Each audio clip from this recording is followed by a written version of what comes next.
At 8:45 in the morning, the day of the funeral, I stood in front of the mirror in the bedroom, adjusting my black tie for the third time.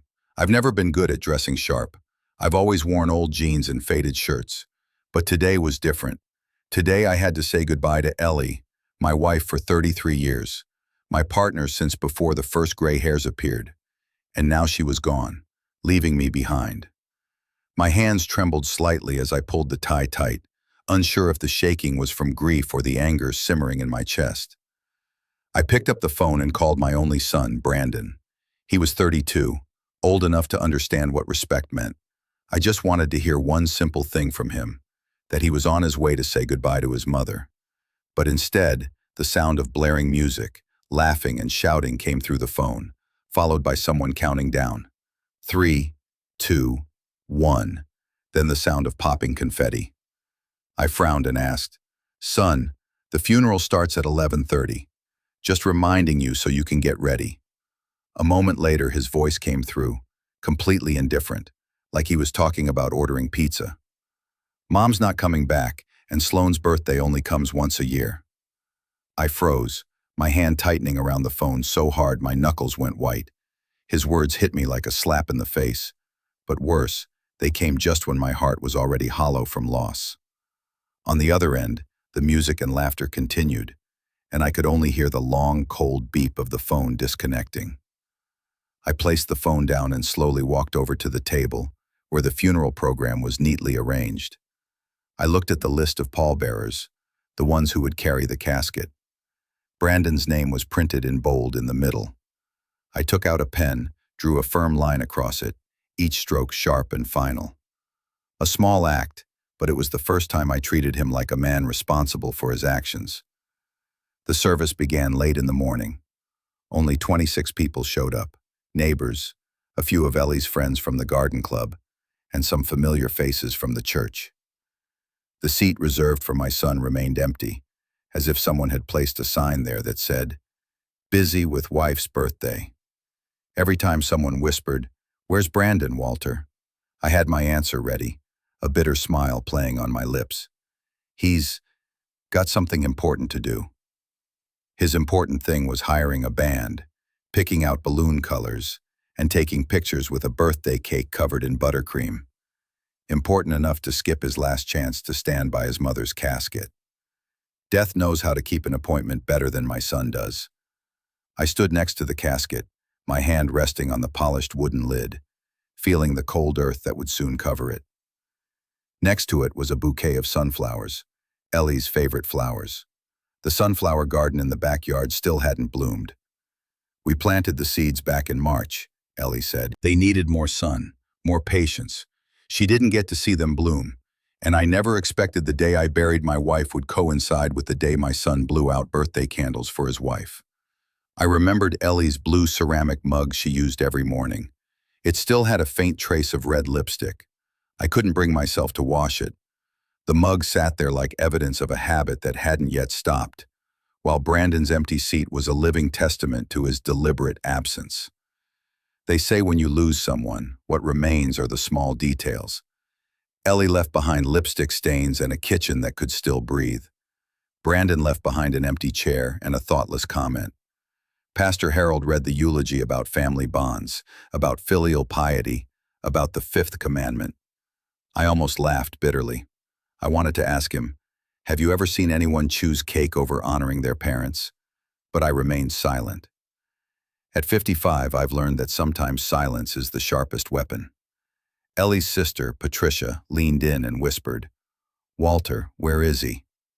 I answered, as rehearsed, "He's busy with something important." Patricia shook her head, her eyes brimming with tears. Ellie was always so proud of him. She always talked about him. I clenched my lips, unwilling to speak the truth that Ellie had defended him until the very end, even when he couldn't be bothered to show up for her chemotherapy appointments. Ellie had whispered to me, "He's busy, Walter. Don't be mad at him." Busy, yes. Busy blowing out candles instead of holding his mother's hand. When the first shovel of dirt fell onto the casket, I felt like I was burying my faith in my son. 33 years of marriage, Ellie and I built a family. raised him with all our hopes. I taught him to drive, to mow the lawn, to shake hands like a man. I forgot to teach him one simple thing. Show up on time when your mother dies. In the afternoon, I returned home and hung the keys on the wooden hook Ellie had made. The house was silent. No more soft humming while she did the dishes. No more hissing from the coffee maker every morning. I sat down in the brown leather chair, the one Ellie had always said was ugly. Now the floral curtains she loved still hung there, and the one who had called them ugly was gone. On the mantel, our wedding photo from Cedar Rapids still smiled back at me. Ellie, 22, radiant in her grandmother's wedding dress, and I, staring at the camera like a man who didn't yet know how lucky he was. 33 years, a lifetime, only for my son to say, birthdays are more important than funerals. I opened Ellie's Bible, and a small piece of paper slipped out. Her familiar handwriting read, "Walter, don't let Brandon forget us. We gave him everything." I read it over and over, hoping for some kind of miracle. But miracles aren't for sons busy raising glasses of champagne to their wife's birthday. I know many will ask, "Are you angry?" Well, what good is anger? At this age, I choose something else, memory and habit. I remember everything Ellie left behind, lipstick stains, unbloomed sunflowers, those tiny notes in her notebook. And I still keep up with the old habits, checking lists, collecting debts, cleaning out the pantry. This time, what I need to clean out is right here in my own family. I'm telling this story not to complain. I'm telling it so people my age understand the feeling of being turned into an outsider by their own child, who chooses a birthday party over honoring their parents. It's like looking in the mirror and seeing a new wrinkle you didn't know was there. Before I continue with the story of how a father responded to such a slap, I want to ask you something. Where are you hearing my story from? From sunny Florida?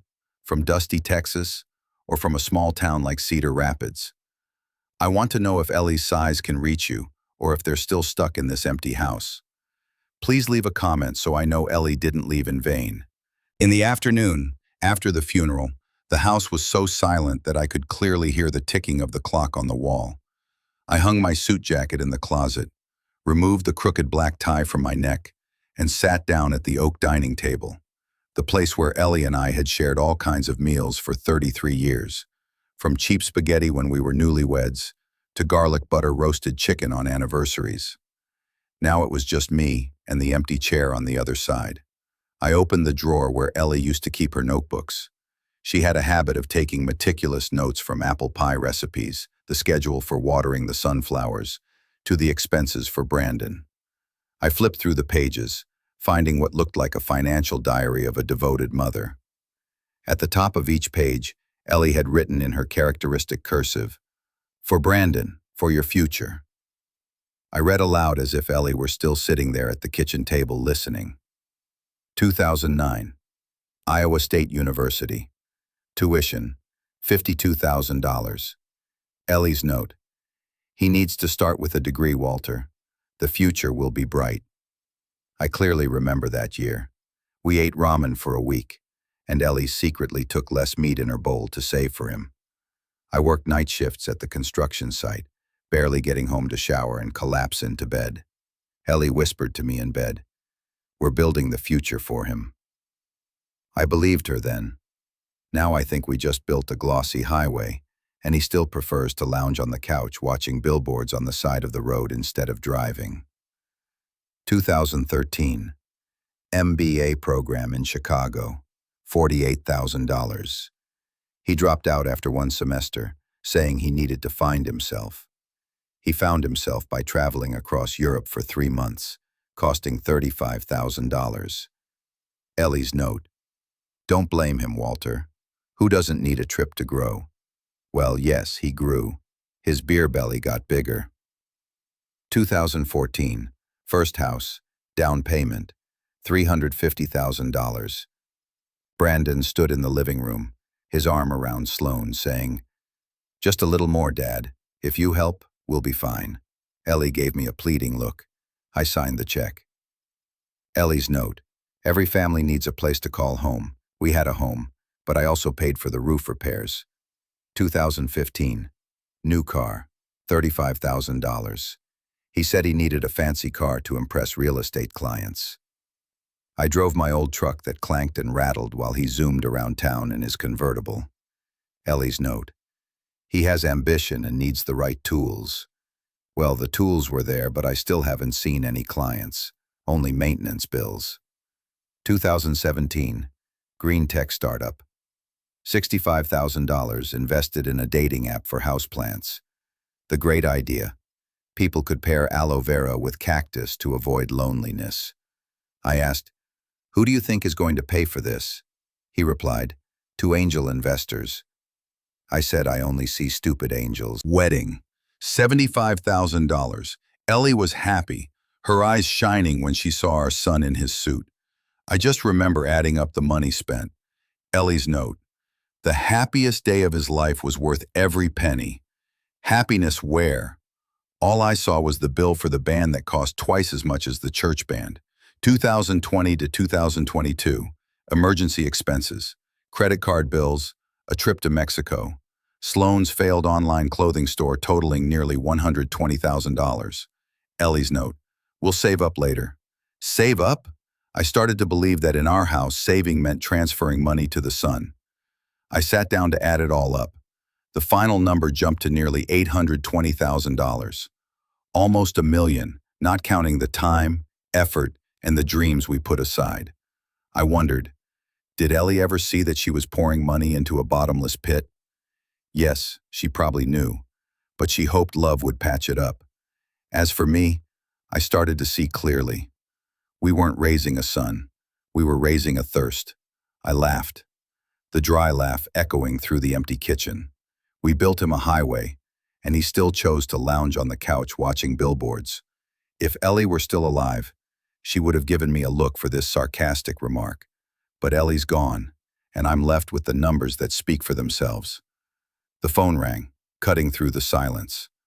I looked at the screen. Brandon. I took a deep breath and picked up. Dad, Sloan's birthday party last night was amazing. You should have seen the band we hired. It was top-notch. But here's the thing. We went a little overboard. We need about $12,000 to pay off the bill, just temporarily. Could you transfer it this afternoon? I was silent for a few seconds. The image of the casket from this morning, the empty seat at the church, Brandon's voice echoed. Mom's not coming back, and Sloan's birthday only comes once. I looked down at Ellie's notebook, the page with her note. Walter, don't let Brandon forget us. Then I heard myself speak a word I hadn't said in 32 years of fatherhood. No. No hesitation, no second thoughts. Just one word, short and final. On the other end, there was a brief silence, followed by Brandon's awkward laugh. Dad, don't joke like that. You've always helped me. Just $12,000. It's not that big a deal. No. The second time, I emphasized it more as if carving it into stone. Is there a problem with the bank? Or are you stressed out from the funeral? I get it, but Mom would want you to help us. I took a breath, my voice calm. Mom wanted you at the funeral, and you weren't there. There was a murmur on the other end, then the call dropped, leaving me with the silent kitchen and a ringing in my head. No. A simple word, but it made the room feel brighter. I sat back looking at the books. For the first time in my life, I didn't feel like a walking ATM. Blue ceramic mug was still on the shelf, the lipstick stain fading. I picked it up, took a sip of cold water and thought, Ellie, I just said no for both of us. On Monday morning, I drove my old pickup truck to Granton Green earlier than usual. The road leading to the parking lot was still covered with light mist, but my mind was clear. After the funeral, after Ellie's notebook, after the first no phone call of my life, I knew exactly what I had to do next. I was no longer just the long-suffering father. I was the founder of this company, the one who had poured sweat into every inch of land, every landscaping project. And I wouldn't let Brandon turn that hard work into a playground to test his laziness. I walked into the office where Denise, the head of HR, was already waiting. Denise had been loyal to me for more than 20 years, a practical woman who could calculate the cost of weeding every square foot of land. On her desk was a thick stack of files, neatly tied with a rubber band. "Do you want to see this?" Denise asked in her calm tone. I nodded. She removed the rubber band, flipping through the pages as if she were reading charges in a courtroom. First time, reporting incorrect costs for the Riverside project. Second time, forgetting the meeting with the Johnson clients. They complained for a month. Third time, paying a $300 lunch bill with the company card. And here, she placed another sheet of paper on the desk. This year, Brandon showed up to work on time only 11 times. Do you want me to continue? I shook my head. I had heard enough. What Denise read was no different from an indictment waiting for a judge's signature. And I knew, today, I was both the judge and the father of the defendant. It wasn't an easy position, but it was necessary. I instructed Denise to call 2 internal security officers to stand outside the door in case of any noise. Then I sat down at my desk, neatly arranging the papers in front of me, practicing the emotionless face of a boss. For the first time in 32 years, I reminded myself, this is not my son, this is an employee. At exactly 9 a.m., Brandon walked in. He wore a white shirt, a crooked tie, and his hair slicked back with gel. He looked more like someone going to a party than to work. He flashed a wide smile and waved his hand. "Good morning, Dad." I looked up without replying. Denise invited him to sit in the chair opposite the desk. Brandon looked around, saw the files, saw our stern faces, and then burst out laughing. "Wow, what is this? Dad's doing a family trial or something?" "This is not a joke, Brandon," I said, my voice flat. "This is an official meeting." He leaned back in the chair, smirking. "Come on, I'm your son. This is a family business." I pushed the stack of files toward him. Family doesn't bury its mother for a birthday excuse. This is a company, and companies have procedures. The smile faded slightly from his face. He flipped through a few pages, saw customer signatures, saw the time logs with tardy entries, and saw the extravagant lunch bill. He gave an awkward laugh. "These small things, business has ups and downs." I interrupted him. "Small things don't make clients cancel contracts. Small things don't burn through company expenses. Small things don't ruin the reputation I've built for 33 years. Denise quietly pushed another paper in front of him. "This is the termination notice." Brandon laughed out loud. "Oh, don't joke. You're really going to fire me." "Not going to," I answered. "This is the decision." His face stiffened. "I'm your blood. You can't do this." I exhaled slowly, my voice calm but firm. "Being blood doesn't mean you get to disgrace the family name. And you turned your mother's funeral into a joke. I can't let this company become an enabler for that kind of irresponsibility." He slammed his hand on the table. "This is a family business." I looked him straight in the eye. "Yes, and families don't skip their mother's funeral to blow out candles." The door to the office swung open. Megan, his wife, barged in, holding up her phone.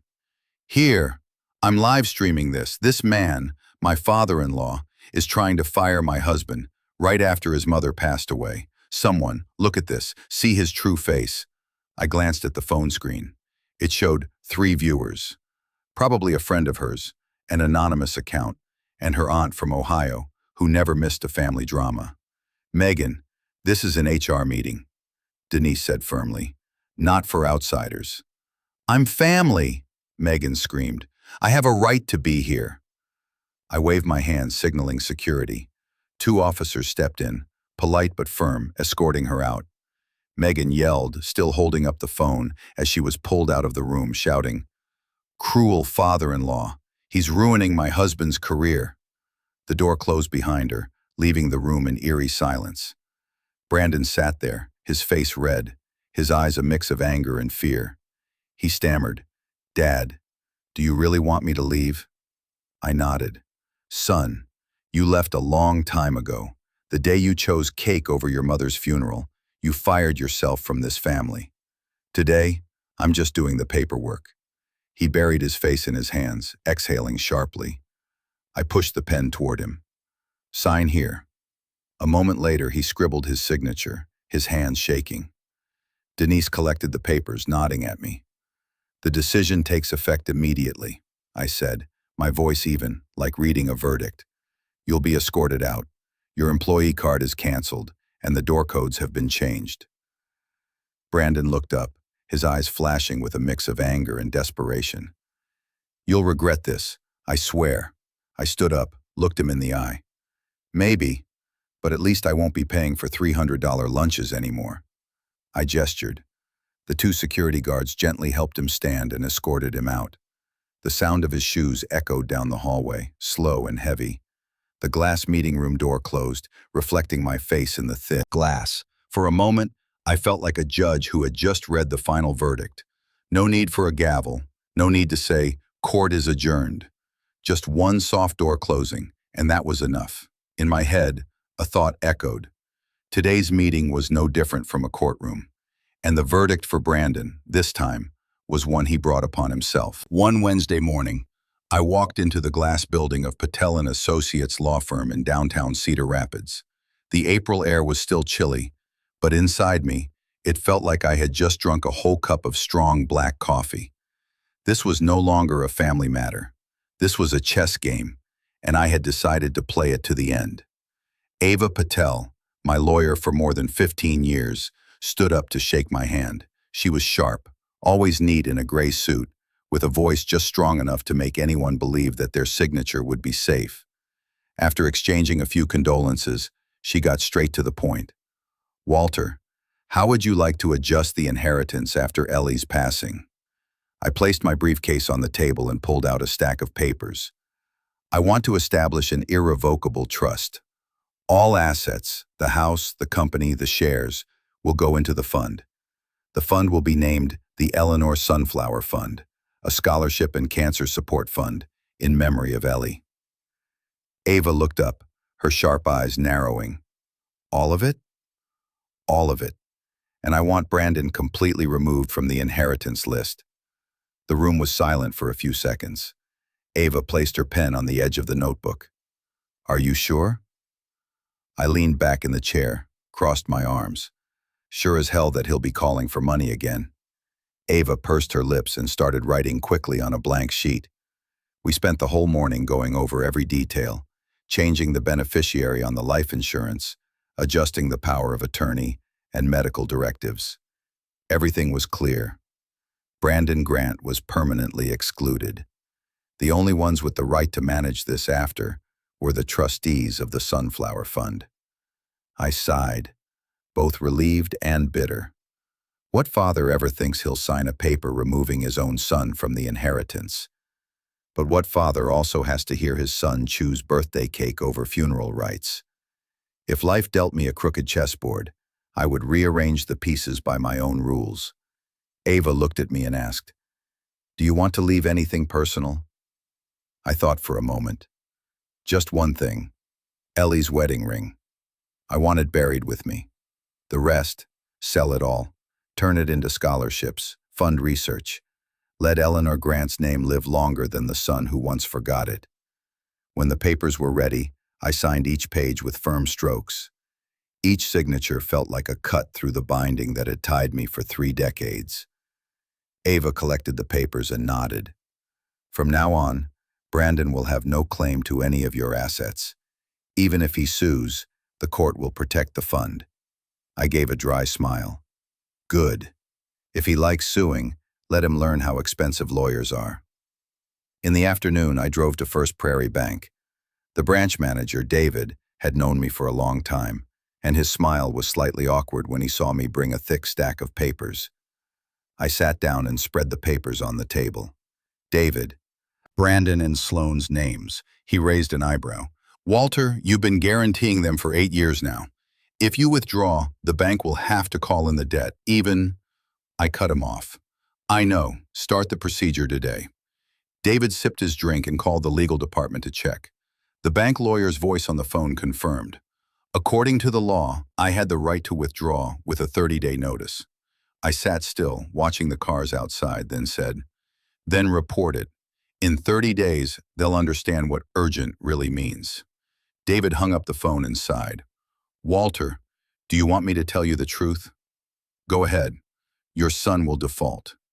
I leaned forward, resting my hands on the table. He's been in default for a long time, David. I'm just stopping the cover-up. Leaving the bank, I felt 10 kilos lighter. Yes, this was a ruthless move. But how else could I stop the money-draining machine named Brandon? He was used to soft deadlines, always pushing today's task to tomorrow, tomorrow to the next week. But in the bank, there was no soft, only due dates. I chuckled to myself. Back then, my son liked soft deadlines. Bank law doesn't have soft, kid. That evening, I returned home, sat alone in the quiet kitchen. The blue ceramic mug was still on the shelf, the lipstick stain fading each day. I gently touched it, imagining Ellie smiling. You did the right thing. I picked up the notebook, writing one more line under the expenses Ellie had recorded. Today, the balance is officially zero. No more funds for Brandon. The phone vibrated. A message from Brandon. Dad, I know I was wrong, but we're really stuck. The deadline is next week. I just need you to step in one more time. I looked at the screen, smiling coldly. He still didn't get it. I turned off the phone. No reply. That night, I slept the deepest sleep I've had since Ellie passed away. No dreams of birthday cakes, no dreams of funerals, just sunflowers blooming, golden under the sun. I knew I had just placed a firm piece on the chessboard of life, and I was ready for the next games. Cedar Rapids is not a big city. News travels faster here than on the internet, especially news related to long-standing families like mine. A few days after the funeral, the empty chair of Brandon started to echo louder than even the church choir. I didn't need to spread the word. The people who attended the funeral did it for me. Mrs. Henderson told the prayer group. Patricia sighed when anyone asked, and her sighs spread through town like the Midwest wind. Within a week, the entire town knew that Brandon Grant chose his wife's birthday party over burying his mother. I overheard it in the corner cafe. Two old friends whispered, "Have you heard? Ellie's only son didn't attend the funeral." Yeah, and he even hired a loud band on that day. Both of them shook their heads, their faces a mix of pity and contempt. I took a sip of my coffee, pretending to read the paper, but I couldn't help but smile inside. The news spread on its own. I didn't need to fuel the fire. Sloane, the beautiful but selfie-obsessed daughter-in-law, was the first to feel the backlash. She was known for posting yoga pictures from the fanciest studio in town. That week, when she walked into her class, the instructor approached her with a cold tone. "Sorry, but we prefer members who value family more than phone lenses." Sloane was speechless, clutching her yoga mat and retreating. People retold that moment several times, each time adding another spicy detail. That she turned red, that the whole class clapped as she left. I don't know which part was true and which was embellished, but I knew for sure it was the first time Sloane was publicly rejected. Brandon, of course, tried to save face. He reserved a table at Romano's. The Italian restaurant he liked to brag was best friends with the manager. But that evening, the manager called, his voice very polite. "Sorry, your reservation has been canceled. We cannot temporarily serve you." Brandon was furious and called back but was answered coldly. "We have our own standards regarding family values." Another evening, Sloane went to a salon to schedule a hair dye. Her appointment suddenly vanished from the system. The receptionist smiled. "Sorry, you must be mistaken. We're fully booked today." And friends? All suddenly busy. Couples who used to go golfing with Brandon suddenly had meetings, kids, or bad weather. One Saturday morning, Brandon went to the golf course, bringing a brand new set of clubs. But when he arrived, the group he was supposed to play with had gone to the wrong 9 holes. He had to play alone, watching the lush green grass mock him. Meanwhile, I sat at home, receiving firm handshakes at church. People whispered, "Mr. Walter, we feel sorry for Ellie. She didn't deserve to be treated like that by her son." I just nodded. No need for more words. The whole town was doing the work I didn't need to lift a finger for. Brandon, of course, couldn't take it. One evening, he stormed into my house, his face red, voice sharp with anger. "Dad, the whole town's gone crazy." I was watering sunflowers on the porch, calmly responding, "No, son, the town's just waking up." He froze, mouth agape. I looked at him, a fleeting moment of pity in my chest. But then I remembered the empty chair at the funeral, and that pity faded as quickly as morning mist. Day by day, Brandon and Sloane soaked in the social boycott. No more party invites, no more restaurant reservations, no more admiring glances when they walked into a room. Instead, there were cold stares and conversations cut off when they showed up. I remember one Sunday morning, when leaving church, I saw Brandon standing outside the parking lot, Sloane beside him. People passed by, nodding indifferently, no one stopping. He used to brag that the whole town respected me. Now, the whole town had turned its back. I walked to the truck, placed my hand on the door handle, then turned back to look. Brandon caught my gaze, about to say something, but I simply shook my head. He lowered his head, his shoulders slumped. In that moment, I understood. Money can feed an illusion, but society is the true mirror. And this mirror just reflected the face of my son, a man who chose cake over funeral rites. That evening, I wrote in my journal, Day 15 after the funeral. The town has finished its part. No need for a court, just the judgment of the people. The blue ceramic mug was still on the shelf, the lipstick stain fading. I poured tea into it, took a sip, and smiled to myself. Ellie, you don't need to say, "He's busy," anymore. Cedar Rapids has already seen what he's busy with. One June morning, Cedar Rapids was blazing hot, but Brandon's house was as dark as the 30th night. In the mailbox in front of the door, a thick envelope with the bright red stamp of First Prairie Bank sat proudly. The bold print on it was impossible to miss. Foreclosure notice. I knew this because that afternoon, Brandon drove his old sedan to my house, his face gaunt, hair messy as if he just nodded off in the car. He tossed the letter onto the kitchen table, where Ellie used to sit and read the newspaper every morning, his voice shaky. "Dad, the bank is about to foreclose on the house. If you don't re-sign the guarantee, we'll lose everything next month." I lifted Ellie's blue ceramic mug with the old lipstick stain, took a sip of tea, and calmly looked at him as though I were facing an insurance salesman trying to sell a new package. Then asked the birthday band. Maybe they'll accept payments in cake. Brandon's face paled, then flushed bright red like a tomato. "Dad, be serious. This is my home. I built a family there." I put the mug down, my voice steady. "You had a home when your mother was alive. Now you have a grand birthday party. Once you choose, you have to deal with the consequences." His hands trembled. He crumpled the letter and then left without closing the door. I quietly stepped outside, watching my son's silhouette disappear down the street. There was no anger left in me, only cold determination. The public auction came faster than a summer storm. The county courthouse held the auction right on the steps of the building, in keeping with Iowa tradition. Public, transparent, and anyone could witness it. The crowd gathered early. There were real estate investors, predatory brokers, a few young couples hoping to find a bargain, and of course, housewives who considered it free entertainment. Cedar Rapids was small, and the news of Brandon skipping his mother's funeral for a birthday party had made the rounds. Now, they didn't want to miss Act 2 of the drama. I didn't stand in the crowd. I chose to sit in my truck across the street, the window cracked open to hear clearly. My representative was Sarah, a reliable former employee, dressed simply in a suit, holding a file with the name Sunfield Holdings, LLC. It sounded like a clean agriculture business, but in reality, it was just the legal shell I created to quietly buy back the house without causing a stir. The court official stood on the steps, tapping a wooden gavel on the table, his voice loud.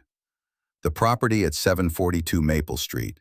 Starting bid, $280,000. An investor raised his board. $290,000. Another chimed in. $295,000. The price crept up. $300,000. $305,000. $312,000. Sarah stepped forward, her voice strong. Sold! The gavel's sound rang out sharply, decisively. A single stroke cut the house away from Brandon. At that very moment, Brandon collapsed onto the steps. He knelt, his hands clutching his head, screaming in a guttural cry. Dad, please, don't do this to me. I have nothing left. The sound echoed across the courtyard, drawing curious and contemptuous gazes. No one saw the successful young man Ellie once boasted of, only a 32-year-old man crying like a child who had lost his toy. I opened the car door, stepped out, and slowly walked toward the crowd. People parted, silently watching. Brandon looked up, his eyes red, tears streaming down his sweaty face. He reached out to me, his voice shaking. Dad, please, save me. I promise I'll change. Just this once. I stood in front of him, my shadow falling over his face. My voice was low, cold. You knelt before the cake, but not for your mother. Don't kneel before me. The crowd murmured. A woman from the church whispered, See? Karma has come quickly. A broker scoffed. Skip the funeral, and now lose the house. Seems fair enough. Brandon slammed his hand on the steps, his crying echoing like a confession. Sloane stood beside him, mascara smeared, crying while looking around to see if anyone was recording. But there were still only a few cold stares. No one extended a hand. Sarah handed the signed papers to the court official. Everything was legal. There was no place left for Brandon to cling to. I turned, walking back to the truck. Brandon's screams echoed behind me, but I didn't stop. The car window closed, cutting off the sound. In my mind, I only heard the gavel's knock. Sold! That afternoon, Cedar Rapids had a new story to tell in the cafe, in the yoga class, in the gym. No one called Brandon Ellie's son anymore. They called him the guy who skipped the funeral and lost the house. A scandal officially turned into a joke. I sat in the kitchen, opening Ellie's notebook, writing another line under the old expenses. $317,000, bought with truth. The house is no longer Brandon's. I closed the notebook, looking out at the sunflower garden, just beginning to bloom. Ellie once said, flowers only bloom with enough sun and patience. I whispered, see, honey, in the end, the truth has bloomed. And for the first time in months, I laughed to myself. The early winter wind in Iowa whistles through the cracks in the door, sounding like an off-key flute, cold yet dry. That evening, I was sitting in the kitchen, in front of Ellie's notebook, a steaming cup of tea leaving a round water stain on the wooden table when the doorbell rang. It wasn't a short, polite ring, but a long, lingering one, like the cry of a hungry child at midnight. I sighed, stood up, and knew before I opened the door who would be standing on the porch. Brandon, the son who once had everything, fully paid tuition, a nice house, a luxury car, a grand wedding. Now, standing trembling at his father's door, with scruffy facial hair, a wrinkled coat, worn-out shoes, and the scent of sweat mixed with desperation. He looked like a lost guy just out of a cheap bar, not someone who once sat at the VIP table at Romano's restaurant. Dad, he stuttered, I'm sorry. I leaned against the doorframe, crossed my arms unmoving. Sorry for what? He looked down, his hands fumbling with his jacket pockets, his voice fading. For skipping the funeral. For saying things I shouldn't have. I know I was wrong. I've lost everything. Sloane left to stay with her mom, and I thought maybe I could stay with you, so I wouldn't be lonely. This house is big, and you need company too. Hearing that, I almost laughed. He said it as if he were offering a favor, as though his presence was a gift of salvation for me. But really, I just heard a request for free lodging, with the added bonus of a housemate, service that no one asked for. I stayed silent for a moment, then asked, Brandon, answer me 3 questions. Very simple. When is your mom's birthday? He looked up, his eyes darting around. June 15th? I shook my head. Ellie's birthday was July 12th. Last year, she blew out the candles in the hospital, and I was the only one there. I asked next, what was her favorite flower? He frowned, bit his lip, then blurted out, roses, red roses. Wrong again. Ellie was obsessed with sunflowers. She lived for summer just to see the golden fields. I asked the final question, slower this time. What was her favorite hymn to sing at church? He furrowed his brows, bit his lip, and guessed, Amazing Grace, right? I exhaled, nodding slightly as if confirming failure.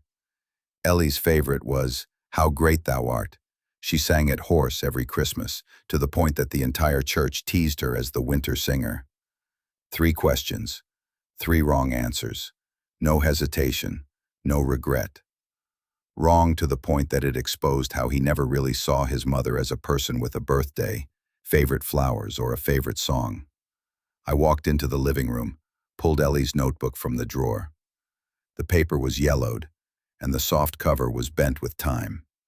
I opened to the afraid one day he won't love us anymore, but just what we have. Brandon snatched the notebook, his eyes darting quickly. Then his face went from pale to red.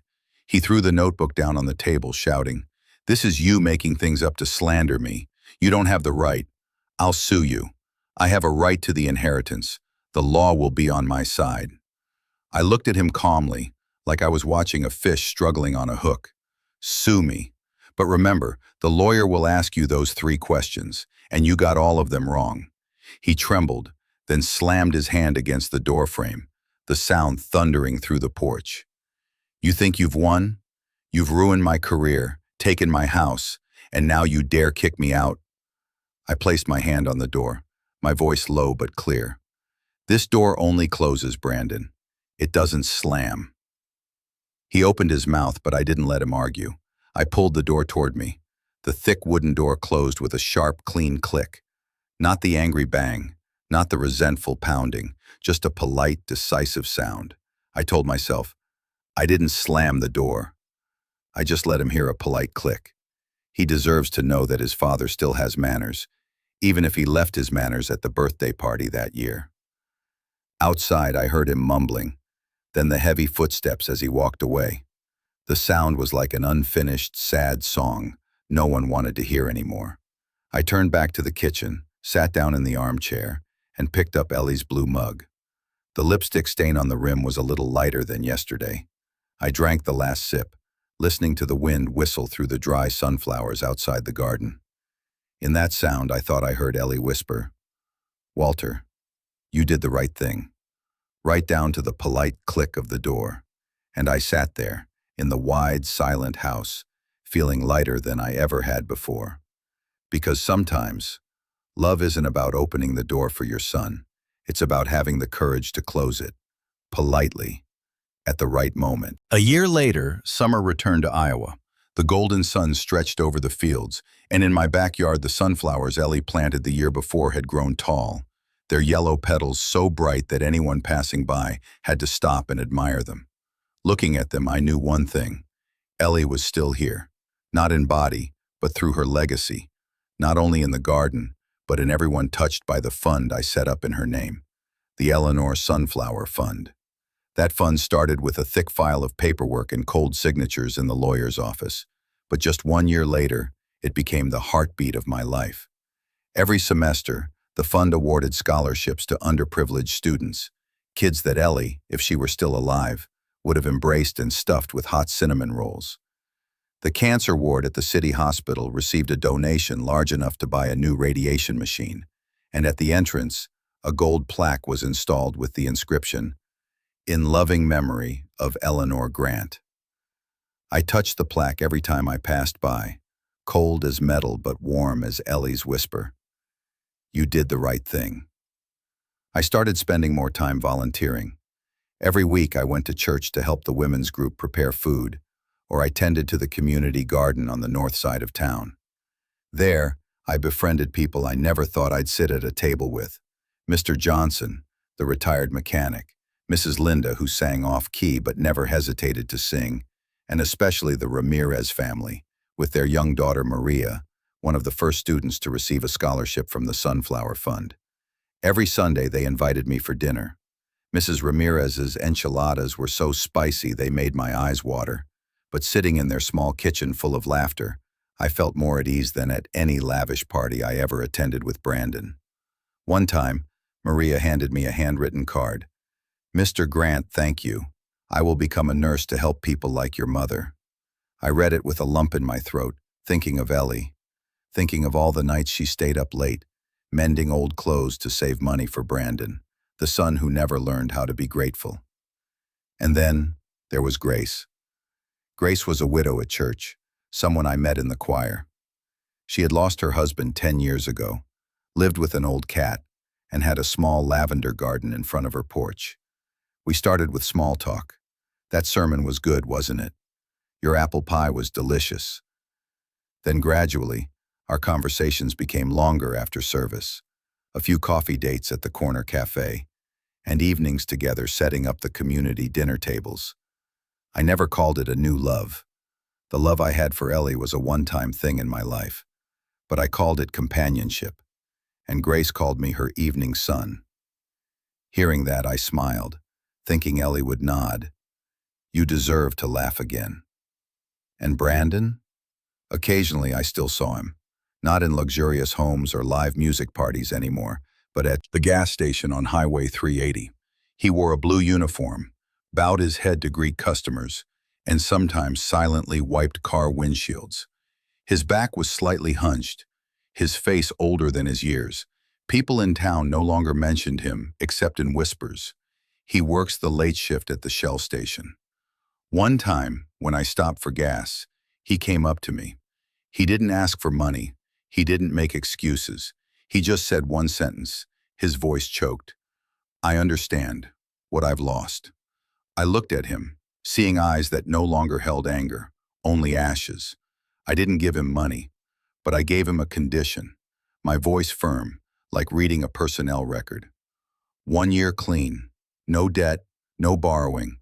Attend church regularly, and visit your mother's grave once a month. If you do that, we can talk again. He nodded, no argument.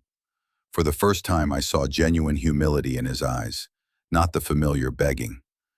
Before leaving the station, I went into the convenience store, bought a pack of cinnamon rolls, the kind Ellie used to bake every weekend.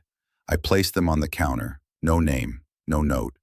Brandon saw, but didn't ask. We both understood that this wasn't immediate forgiveness, but a silent olive branch. A door cracked open, no promises, but not slammed shut either. That evening, as I sat on the porch, I watched the sunflowers in the wind. The flowers leaned toward the setting sun, glowing golden in the last light of the day. I remembered my bitter words from a year ago. "You kneel before cake, but not your mother." And I wondered, would Brandon ever learn to kneel in the right place, before Ellie's grave, before his own conscience? I don't know. But I know I've planted the seed, and whether the seed grows, whether it survives, that's now up to the soil and the sky. Cedar Rapids calls me by a new name, the old man with the sunflowers. I don't mind, because if Ellie were still alive, she'd probably laugh and say, "That name suits you." And as the summer sun stretched across the fields, I felt peace in my heart.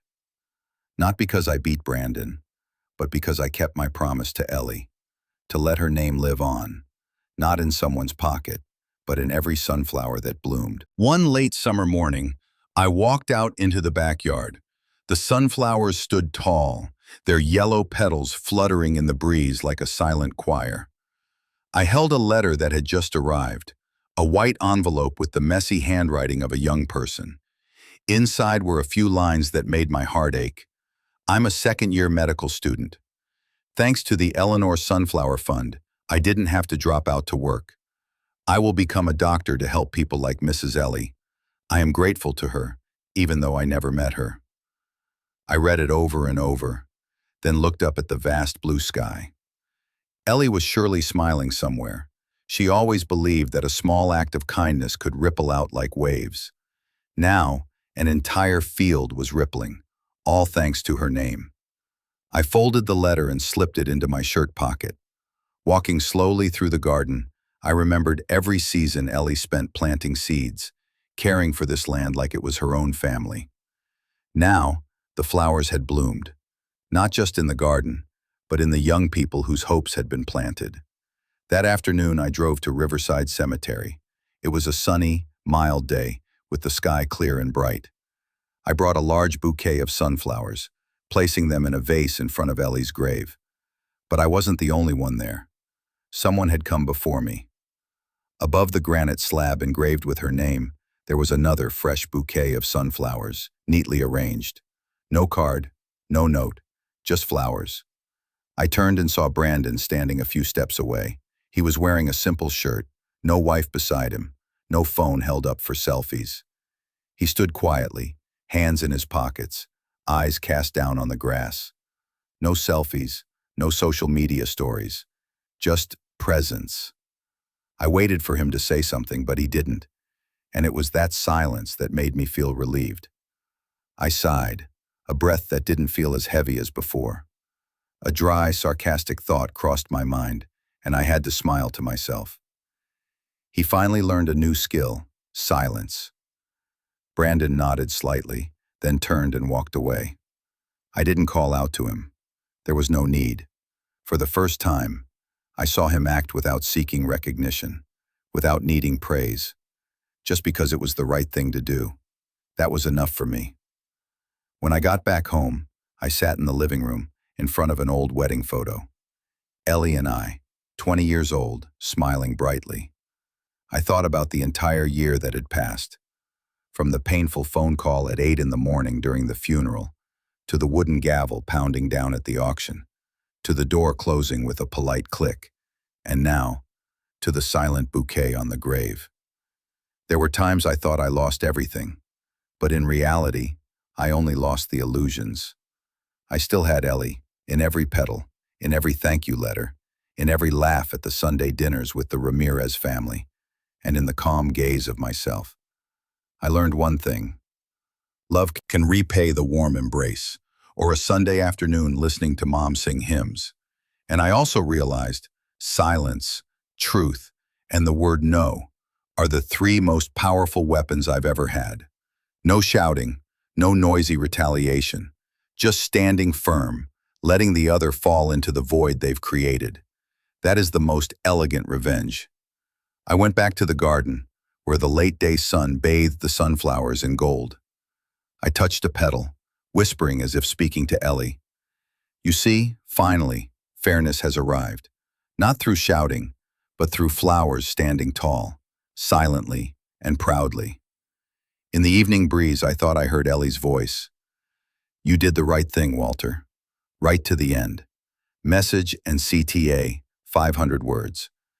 Dear listeners, my story isn't just about a father and a misguided son. It's a lesson about justice. A justice that doesn't come from the courts, but from small, decisive, and timely actions. If you're listening somewhere, maybe in sunny Florida, the dusty winds of Texas, or right here in Iowa, I hope this story makes you stop for a moment. Think about your family. Think about how we love and how we set boundaries. Because love doesn't mean giving endlessly. Sometimes, love means knowing when to say no. Sometimes, revenge isn't about yelling at the betrayer, but silently building a better, stronger life, just as Ellie taught me. If this story made you think about your own family, leave a comment below. I'd love to hear your experiences, your memories, and even the wounds that have turned into lessons. And if you believe that silence and truth are the strongest weapons we have to preserve our dignity, please hit the subscribe button and turn on notifications.